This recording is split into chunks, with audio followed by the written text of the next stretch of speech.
I'm Paul, I'm Mark. and this is the return of the son of the show. This week, we're going to talk about Land of the Lost. Yeah, today is its 50th anniversary. Can you believe it? What? Never mind that.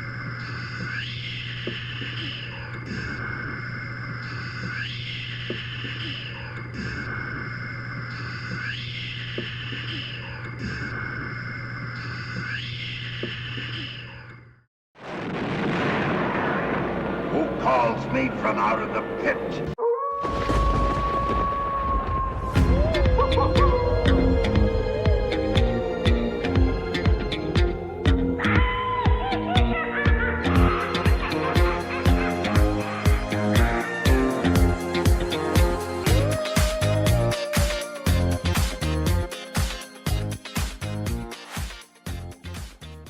Um, anyway, I'm Paul. I'm Mark. And I'm Old Man Jenkins. Sweet. and I'm Mike. And this is the return of the son of the show. Like I said at the beginning, we're going to be talking about Land of the Lost this week because we found out it was today time of recording marks the 50th anniversary of the greatest show ever made. But before we get too far into it, why don't you do us a favor and like, comment, subscribe. If you know somebody who likes Land of the Lost, send this video to them. Hit that bell notification so you don't miss a single video. Now, I'm to understand this is your least favorite show of all time. You were forced to wear this costume. Right. Yes. Yeah, we Yeah. made you purchase this costume. Yeah. Well, in my opinion, the only good thing to come out of the recent movie Mhm. is that they released a Sleestak costume. Well, no, But got to take to go with the bad. so anyway, yeah, this was my when it was on. What was it, 1974 or something? It's my favorite show. Yeah. And the thing I liked about it was, I liked the dinosaurs, of course, because I was really into dinosaurs as a kid. Mhm. Like I knew all the names of all the dinosaurs and everything. But I really enjoyed the more sci-fi aspect of it, Mhm. like the crystals and the pylons, and trying to put the crystals together in the right combination. That all was really fascinating to me. Mhm. Especially when I rewatched it when I was older. I thought that was like the real interesting part. Yeah, crystals were a big deal in the mid 70s. Yeah. So it kind of played into the plot pretty well, Hmm. and right down to when the episode with Enoch or whatever, where the crystal thingy, it's in a pyramid. Hmm. So they captured Pyramid everything power, at yeah. that point. Yeah. Yeah. It should have had an eye at the time. Right. Well, in my case, same thing. I grew up watching it, couldn't figure out why. Initially, I hated it because I couldn't figure out why dinosaurs and cavemen existed at the same time. Hmm. But I hadn't quite grasped all the sci-fi angles of the stuff until repeats, because it went on for it was in reruns forever. Yeah. And then when my youngest was, before they started school, like they were already in the dinosaurs. So I'm like, oh, I know what I'll do. So the other kids would get on the bus and I'd break out because they were on YouTube. They still are if you want to watch them. I found them on YouTube. So we'd sit there and watch it, and the kid was just enthralled by it. Loved it. We would get big stuffed dinosaurs and put them on the bed with us and we'd be watching it, And on a lark, I sent a Facebook message to David Gerald. I'm like, I know that like season 3 is kind of like a bone of contention, because I've heard, some of the rumors that happened.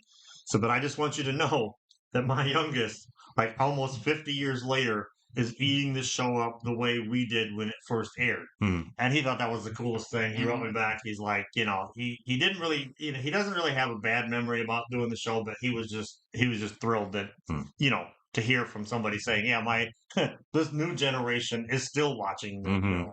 So yeah, it's a staple around our house. Yeah. Yeah, I was pretty young when it came out. I mean, so I was really more focused on the dinosaurs. I mean, the Slee Stacks scared the crap out of me, and Deservedly so. and I had a didn't know what it was crush on Holly, but I was like 6, 7. Mm. But yeah, so and then I did the same thing. So when my son hit 4 or 5, we found these got released at the public library, Mm-hmm. and so I mean, Aiden sat there and criticized the show because it didn't have the dinosaurs made correctly. Yeah, of course he would. Really knew dinosaurs. Yeah, So yeah. that T-Rex should have 3 fingers, Dad. But yeah, but he loved it. I mean, we watched it a lot. So I loved the show when I was a kid, and it was probably the only Croft show that made any sense to me as a kid because I could not get into the other ones. Same. They were always just so like odd and weird, Yeah. and I think my parents thought they were probably made by communists, so we couldn't watch them anyway. Right. Or hippies, they're Yeah. on LSD, maybe. Yeah. Yeah. And then Land of the Lost came along, and that was it. Good wholesome Yep. Saturday morning show. That was the thing about them too, is they always, at least in the first 2 seasons, they always tried to solve things non-violently. They always tried to coexist with the Slee Stack, even though at any given moment, if one of their crossbow bolts was lucky enough to hit one of the Yes, yeah. the family, Hmm. they wouldn't even care. They were going to sacrifice them to their god in like the second episode. Mhm.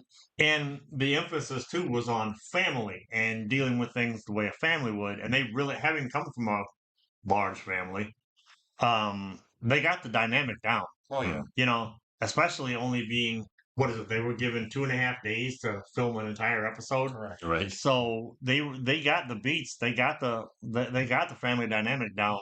Mhm. Because one minute you're yelling at your sister, the next minute you're saving her from a T-Rex. Right. It happens all the time. Yes, of course, yes. Yes. Yeah. The father to me was always really believable. Mhm. Like he really was warm. And he really seemed to care about the kids. Mhm. It seemed like that on and off camera too. Yeah. Yeah. And the relationship between Will and Holly was pretty realistic. Mhm. In fact, I heard like in interviews that they did that they would have like the actors would have sort of competitions amongst each other. Yeah, like who Feats of strength, or no, No. like when they were on camera, like who would get the last word, like if they're having an argument or something like that Mhm. before they cut the stuff like that. Right. Well, I mean, we watched before we filmed this tonight. Mhm. We watched an interview with Wesley Ure, and he was talking about there was no room for improv because they filmed these things so fast. Mhm. But sometimes it just seemed like what you just said. There were moments where like one of them would finish up, the camera would almost change to a different angle, and then one of them would say something. Mhm. I know Holly did it quite a bit.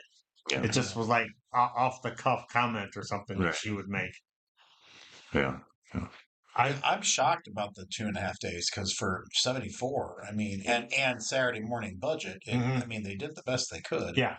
And I mean, when we were watching some of the behind the scenes stuff on YouTube, and they were doing a lot of what Lucas would do later, with blue screen and that kind of stuff. So yeah, it was, um, yeah, interesting that way. But so the dinosaur, I mean, to me, the dinosaur. I mean, as a kid, I remember the dinosaurs being scary. I mean, they look ridiculous now, but Yeah. as kids, it worked. Mhm.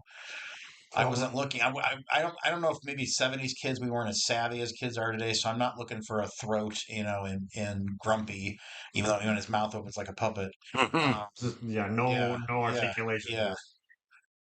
But it worked for me as a kid. I mean, the sets were done really well too, like the 3 moons I mean, you knew you weren't on Earth anymore. Yeah. So, which was the part I never thought about as a kid, Yeah. looking at it and Yeah. wondering. I never really noticed they had like 3 suns, 2 moons, and green clovers. yeah, Green clovers. Maybe they were on Tatooine. I like charms. Yeah, I mean, I love the dinosaurs too, but the Lost City was really cool too. Yeah, The time, like the time vortex, or like the table that they had with the crystals on it. Mhm. Um, I mean, they had, and we watched another documentary, and it's well known the Star Trek pedigree that comes with this show. Yeah. The Star Trek Yeah. writers, Yeah. they had just lost Star Trek as a TV show, so they all moved over to this, and so it's well written. Yeah, they must have been they must have been writing to put food on the table too, because the budget wasn't big. No, So to just Right. get these guys who were like legendary, yeah. Larry Niven, Ben Bova, David Gerald, DC Fontana. DC Fontana. That was or maybe they didn't think that much of them back then. Now we revere these people as like these huge entities. Maybe at the time they were they were hungry to write. Yeah. Yeah, I didn't realize, the writers when I was a kid, but when I rewatched them, I saw Larry Niven on the screen. Yeah. Written by Larry Niven. And Walter Koenig. Yeah. Which shocked me. Yeah. I didn't realize that until an adult. So. Yeah. Yeah, I actually talked to him at a convention about it. And, did you? Yeah. I didn't ask him anything about Star Trek. I just saw him. Said, hey, didn't you write an episode of Land of the Lost? And he was bitching about that he created Enoch and he never got any no money for real compensation for it later, for the later episode. I mean, to be fair, we all, if you know anything about Land of the Lost, you know why, the dad left, disappeared. And that kind of tracks as to why nobody got residuals of these creations, But we're not so much hung up on that as we are just what an amazing show this was. Yeah. I was like, the funny thing about the dinosaurs, since everybody's got their dinosaur story. Okay, this came out when I was like 6, I think. Yeah, about 6. Yep. Well, when I was 7, I had major surgery done on my eyes, and between the stuff they put you out with, the medication I was on, man, the dinosaur nightmares. And they were all, I look back on them now, and I'm like, they were all basically just, the dinosaurs from Land of the Lost. Right. Because that's all I had as having seen dinosaurs move, So that just terrified the hell out of me. Yeah. The other thing that was funny was like my older sister watched it with me, and I never understood why, because she wasn't a sci-fi person. But then as an older person, I looked back and I'm like, she used to watch Days of Our Lives. She's about 5 or 6 years older than I am, and she had a crush on Wesley. So having him walk around with his shirt open, was just probably too much. It was enough for her. Now that I think about it, when he has the mirror, he should have just had a big gold chain like in the 70s. Yeah. And he reflected that to his dad. She got a disco got the ball, disco ball, yeah. Yeah, that's another thing I heard him say in an interview, is that he wore a gold chain. I mean, not a huge one, but but that was just his gold chain, and he forgot about it, and he was wearing it during filming. Someone said, like one of the camera people or whatever said, "What is that? Why are you wearing that?" And so he had to just keep wearing it throughout the show. He got stuck with it. Yeah. There was also a Star Trek animated show, which used a lot of those writers. I'm not sure when that was in relation to Land of the Lost. I'm not sure either. Yeah. Gee, if only someone had a phone. Yeah. You know what? Somebody's phone is being charged right now. Someone else has phones too, I'm sure. If only someone wouldn't have let their phone run dry. What happens, probably. I suppose with the magic of editing, I could go get my phone. 73 and 74. Oh, so they were. So it came. So It was like the year before. Right. So they were all kind of working on them at the same time, almost. So I guess the workers had plenty of work. Well, the writers had plenty of work. David Gerald was the main writer, and DC Fontana. Was it really? Yep. Cool. So, yeah, DC Fontana and David Gerald did a lot of the books, did a lot of the pocket books for Star Trek. So, because I remember, I think she wrote Dreadnought, which is one of my favorite Star Trek. See, that's why her name sounds so familiar, because I didn't read any of these Star Trek. I mean, I read the first Next Gen one for fun, and it wasn't really for fun. Well, what had happened was I found an issue of some magazine they posted, like because our friend Chuck used to get the Star Trek magazine, and they had a whole article on how to submit, your spec stories to the Star Trek. Mhm. So I thought, before I do that, I should probably read one or two of them. And the funniest part is the one of the things they talked about in this article was no sex. Mhm. People in Star Trek don't have sex, which I'm like, you've met Bill Shatner, right? Yeah. Well, the funny part is, so I borrowed the first book in the Next Gen series from Chuck, and I'm reading it, and the opening thing, the opening scene is Picard going to the ship and wondering how anyone can possibly have sex in such small quarters, and I'm like, you know what, you guys are into this. I'm done. Well, I mean, if anyone could figure out how to have sex in small quarters, it'd be Jim Kirk. Mhm. Yes. I mean, Yeah. he doesn't like to lose, so. That's right. That's right. Another thing that was in those guidelines uh, was that you were never to hint at anything but friendship between Kirk and Spock. Correct. Yeah. Right. And it makes me wonder, like, what kind of submissions they were. Yeah. They were getting. probably getting, Well, I'm sure there's fan fiction out there now. by up the wazoo. Yeah. But this is a family show. But yeah, the Star Trek animated Yeah. show was, used a lot of those. Even Walter Koenig wrote an episode of it. And I mean, it's actually, it's pretty good. Mhm. We're not talking about Star Trek here, but Yeah, we're getting slightly off. But Yeah. it's okay, because Land of the Lost, as Wesley said, is the only Mhm. other television show allowed to have a table at Star Trek conventions Mhm. because of its Star Trek heritage. Yep. So, Right. Yeah, those writers really. and I'm sorry, DC Fontana did not write Dreadnought. She wrote Vulcan's Glory, which was like an expansion on the entire Vulcan mythos and history. So that's why I remember that book. Okay. So Hmm. Dreadnought was Diane Carey. As fun as Star Trek is, getting back to Land of the Lost, do we have any favorite episodes? I know Mike's got to have a couple. Oh yeah. I think two of my favorite episodes that really stood out in my memory were the last season of the last episode of the first season, which was called Circle, where it's this weird paradox. And they're talking to Enoch, and he's trying to figure out how to get them through the time portal, and it ends like the reason they can't go through the time portal is because there's some kind of paradox, and they keep seeing themselves falling into the land of the lost. Oh yeah. And over and over again. She's like, "Daddy, do something!" Right. Like over and over and over. Yes, I remember that. Yeah. Yeah. And then it ends with them walking through the time portal, and the other marshals falling into the land of the lost.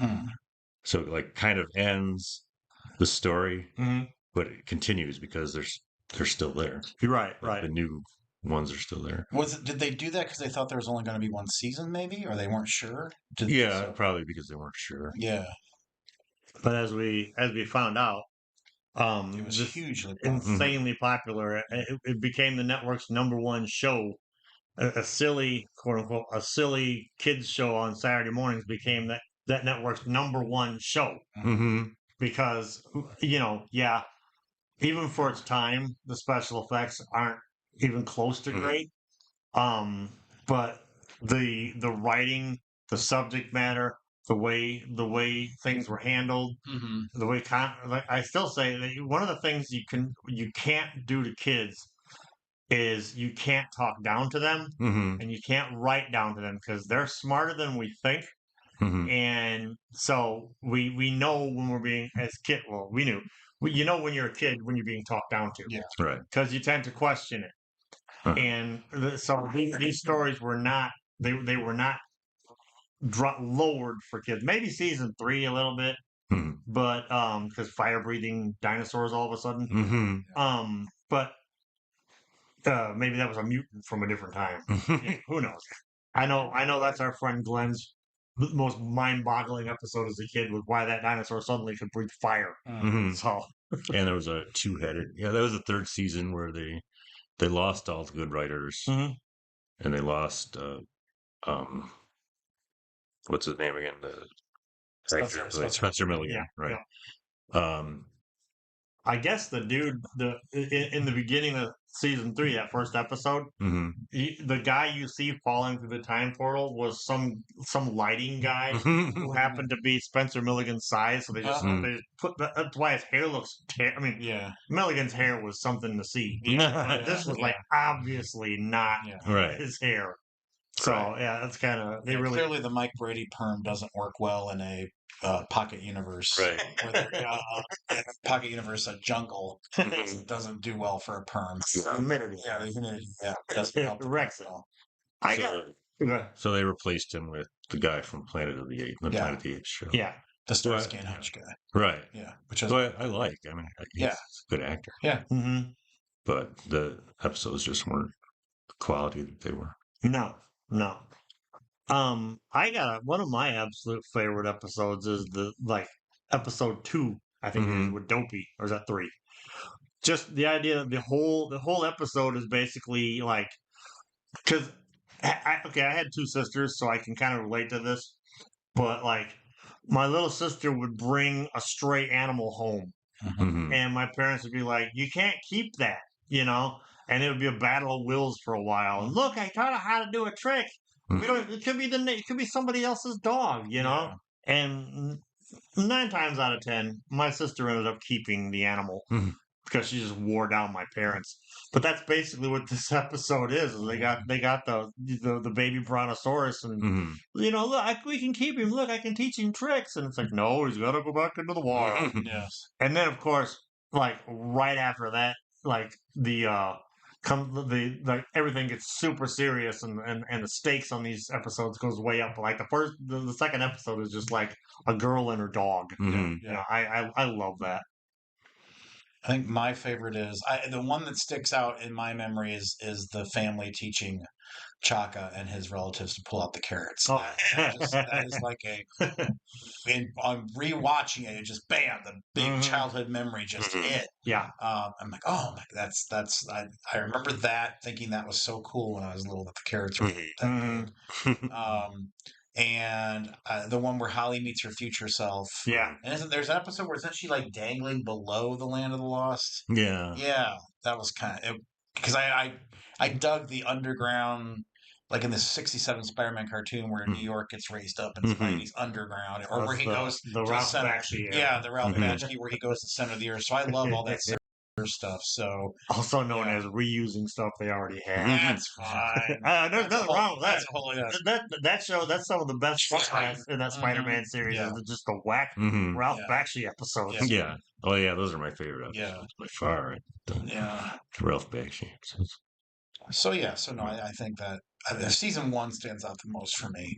So as a kid, season 1 is definitely the best. But and I don't remember what season. My other favorite episode was called Pylon Express. And what happens is, for one reason or another, Holly is in the pylon, and it starts going through all these time periods and different worlds and stuff. Yeah. And she opens, the door, and it's some alien planet, and there's like a big, cheap, like fake looking robot or something. As opposed to the dinosaur looking hyper realistic. And then she goes to another world. And but anyway, at one point, she thinks she's home, like back at the Land of the Lost, anyway, and she's about to get out, and there's this message written in the sand: "Holly, don't." And so she doesn't go out, and then she continues to go, and then she eventually gets back to her brother and her father again, and it always really creeped me out. It's like, who wrote that? So, you know who wrote that? The person that wrote Beware the Sleeves. Yeah, Beware the Sleeves. You know, because who wrote that? But it couldn't have been the 1850s guy. Yeah. No, I mean that's the stuff for speculation because unfortunately it only lasted 3 seasons and they didn't really they didn't really explore as much as they could because this is a fascinating world, Right. to just walk through and play around with and explore and create a continuity for it. But alas, everything is it's in our heads more, Right. But yeah, who wrote Beware the Flea Stack? Well, the same person that wrote Holly Don't. I'd like to see someone attempt a map of the Land of the Lost. Like, what is it? I mean, it's like he's in that episode we just watched. He says it's a closed universe. Like they go down the Yeah. river, Mm-hmm. and it just goes back. It's like one of those video games where you go off the edge of the screen and then you come back to the Yeah, other yeah. side. Yeah. Yeah. And there's another episode. I don't remember which one it was, but they're on top of a mountain and they're looking through binoculars, Yes. and then they see the backs of themselves on top of Oh yeah, Yep, yeah, yep. the mountain. yeah, Yeah, so it's like yeah. it's exactly like that. It's like one of those videos. Yeah. Well, see, that's the kind of stuff I didn't pick up on early on watching it, and it didn't occur to me. They're just in like a big time snow globe. Yeah. Mhm. Bubble pocket universe. Yeah, I honestly, I mean, until Star Wars came along, I wasn't the biggest sci-fi kid. I mean, we watched whatever there was, and Lord knows there wasn't much. Hmm. And I never really, I read comics, but as far as like explore, I mean, at 6 years old, I'm not gonna explore time paradox. Mhm. Sit around all day like, oh, you're doing your homework? Oh, no. So I didn't get any of that until much later in the I was probably like 11 or 12. Yeah, mine was all books. I mean, my uncle Mark, well, one of my uncles I'm named after. I mean, he got me sci-fi books when I was really young. So I'm trying to read Narnia when I'm like 7, and Hobbit when I'm 8. But so I read and Wrinkle in Time, things like that, trying to comprehend that as a 9-year-old. Oh man, And so yeah. so I read a lot of sci-fi books, but and I mean, other than the Channel 44 kaiju stuff, Spectre Man and all those, I mean, I don't think really there was kind of that lull between, 2001 and Star Wars. It was kind of like, Yeah. We had Planet of the Apes, but yeah, again, that's which I did love. Yeah.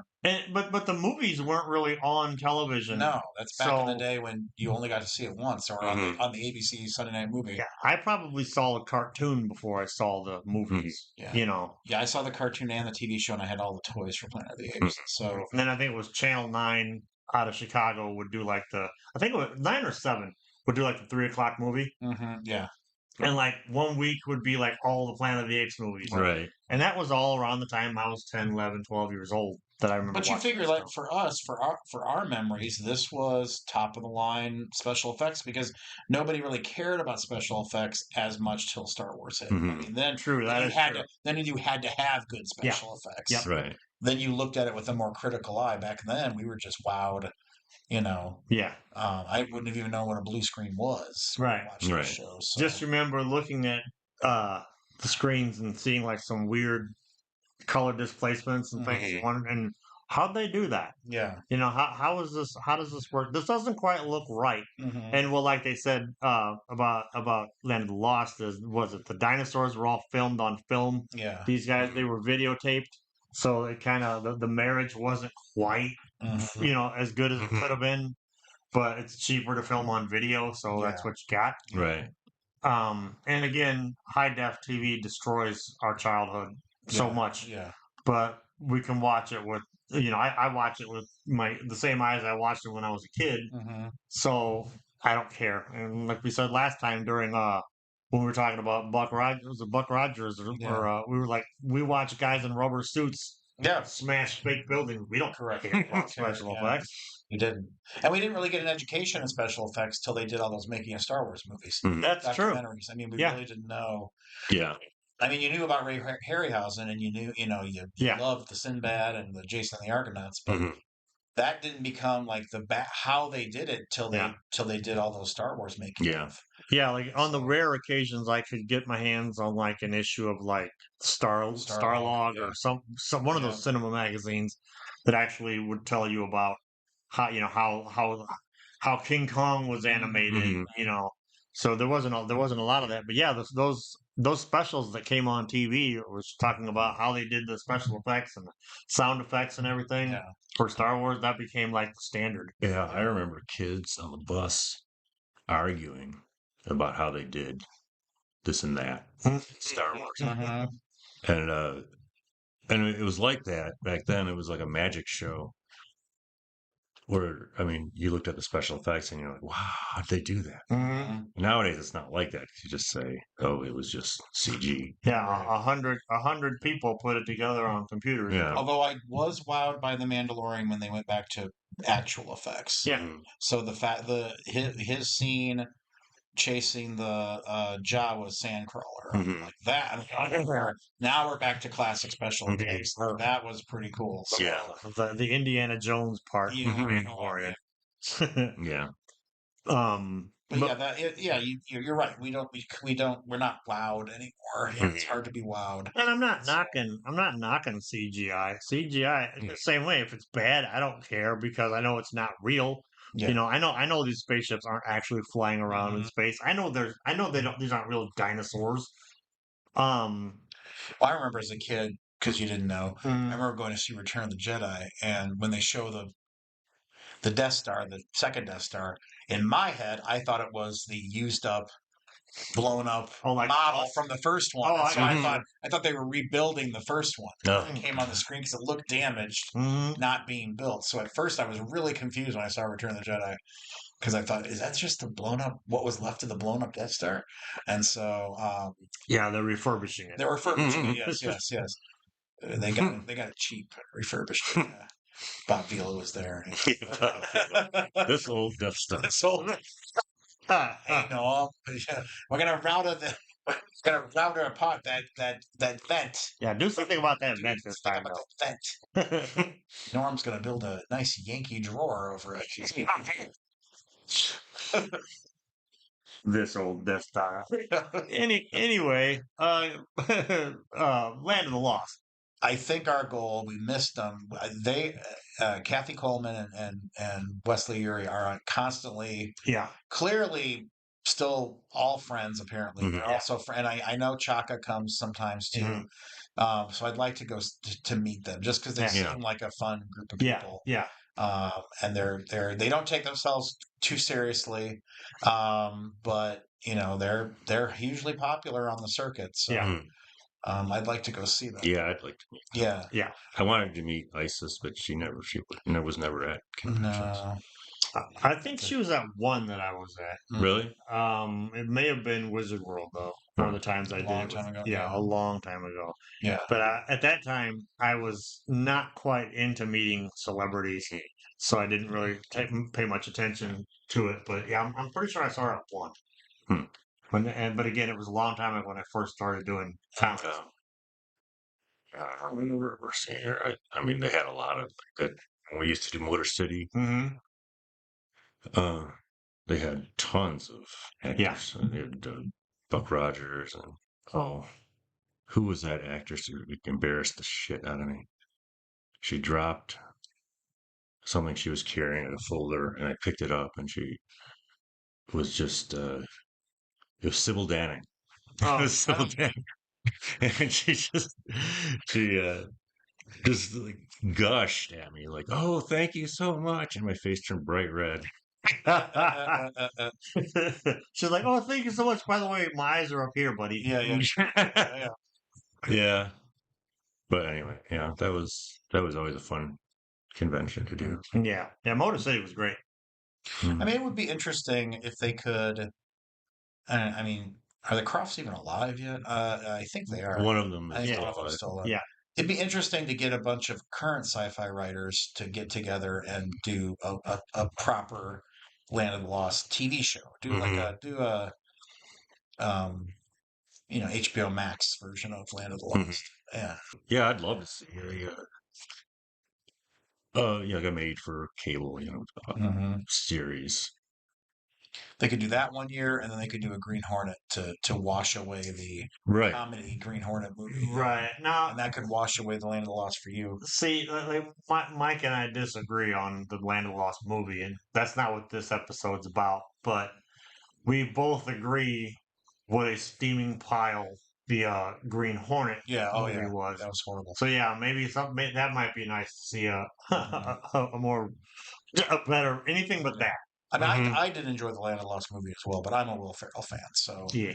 And I thought the Slee Stacks looked really cool. I mean, the Slee Stacks. I mean, the design of that movie was good. I mean, it was faithful to the show. Yeah, I liked like the pylons that were crystal,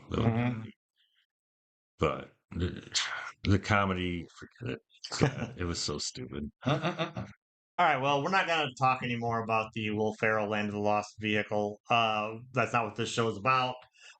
We'll get back to Land of the Lost, the 1970s TV show. But and like that show, this one's about to come to an end too. Let us know in the comments what your favorite episodes were. Or if you liked the show, let us know what your first experience with was it. Do your kids like it too? And while you're down there, don't forget to do all the YouTube things, like, subscribe, hit that bell notification. Any last words? Just happy anniversary, Land of the Lost, 50 years. 50 years. 50 And years. anyone listening who is in charge of a toy company, make some goddamn Slee Stack toys. Yes, please. Why don't we should arrange for someone to 3D print us some. I'm sure it can be done. There's a guy on the Land of the Lost Facebook group. Oh yeah. You saw that? Yeah, he does these 3D printed figurines and stuff. So yeah, but they're expensive as shit. Yeah. All right. Well, send us one. Yeah. Send us. We'll put it right here on the show, and we'll thank you. Yeah. In the video, our tens of fans will just eat it up. That's right. You'll be made. You'll be set. Just like in the beginning of the show. I'm Paul. I'm Mark. And I'm Mike. He's not Old Man Jenkins. No, and he's not a Slee Stack. And he's not a Slee. Well, he is a Slee Stack. Really. He's a Slee Stack. Yeah. This has been the Return of the Son of the Show. Thanks for watching.